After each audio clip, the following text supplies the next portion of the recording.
টপিকের ব্যাপারে জানবো, which is known as the reproduction process. This process is very, very important in the biological world because definition কি বলছে দেখো, process by which an organism produces another organism of that species. Okay, অর্থাৎ reproduction এমন একটা process যেখানে কিনা একটা কোনো পার্টিকুলার অর্গানিজম কোনো একটা পার্টিকুলার স্পিসিসের, সেটা কোনো প্ল্যান্টের হতে পারে, কোনো অ্যানিমেলের হতে পারে, হোয়াটএভার, তো সে একটা এবিলিটি রয়েছে বা একটা প্রসেস রয়েছে যেটার মাধ্যমে, which is very complex obviously, যেটার মাধ্যমে আরেকটা অর্গানিজম প্রডিউস করতে পারে বাট অফ দ্যাট স্পিসিস। অর্থাৎ একটা প্ল্যান্ট থেকে একটা প্ল্যান্টই তৈরি হবে, একটা অ্যানিমাল থেকে একটা অ্যানিমালই তৈরি হবে, সেটা কুকুর, বেড়াল, human, whatever. So that is basic, আমরা সবাই জানি। সো সেই অর্গানিজমকে আমরা কি বলি? অফস্প্রিংস।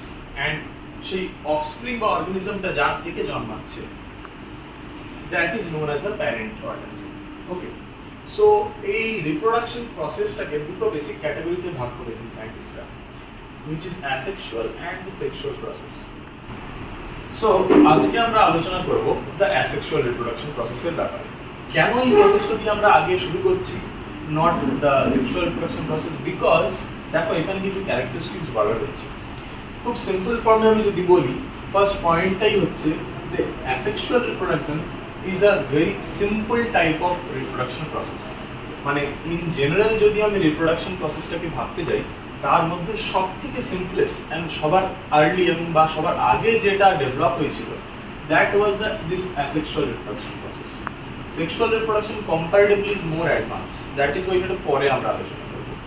So it is a simple form of process. Second point হচ্ছে এখানে only one parent is required. Only single one parent, যার থেকে একটা নতুন অফস্প্রিং বা নতুন একটা organism of that species produce হবে। থার্ড পয়েন্ট হচ্ছে it is very fast process.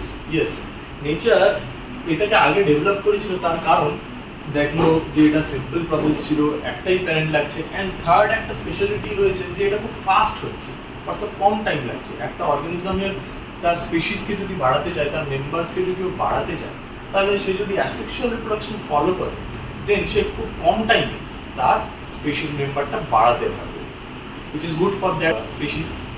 Fourth point হচ্ছে offsprings are an exact copy of the parent.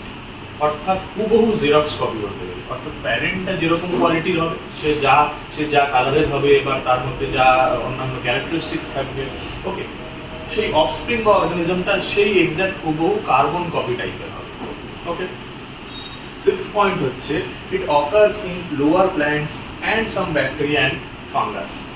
অর্থাৎ asexual reproduction since it is kind of simple process, so nature একে সেই সব অর্গানিজমদের জন্যই available করে রেখেছে যারা কাইন্ড অফ একটু লোয়ার ক্যাটাগরিতে রয়েছে, অ্যানিমাল কিংডমে বা প্ল্যান্ট কিংডমে একটু নিচু স্তরে রয়েছে, যারা হচ্ছে লোয়ার কিছু কিছু প্ল্যান্টস, ওকে, কিছু কিছু ব্যাকটেরিয়াস অ্যান্ড ফানজাইস, এগুলো আমরা জানি। অ্যান্ড সিক্সথ ইম্পর্টেন্ট পয়েন্ট হচ্ছে the cell division type follows mitosis. এবার এই মাইটোসিস প্রসেসটা আমরা অন্য একটা ভিডিওতে আলোচনা করব, বাট এখন জেনে রাখো যে অ্যাসেক্সুয়াল রিপ্রোডাকশনে যত রকম টাইপস রয়েছে সেগুলো সবকটাই মেজরলি ফলো করে মাইটোসিস নামের এক ধরনের সেল ডিভিশন প্রসেস, বিকজ এটা অনেক ফাস্টার।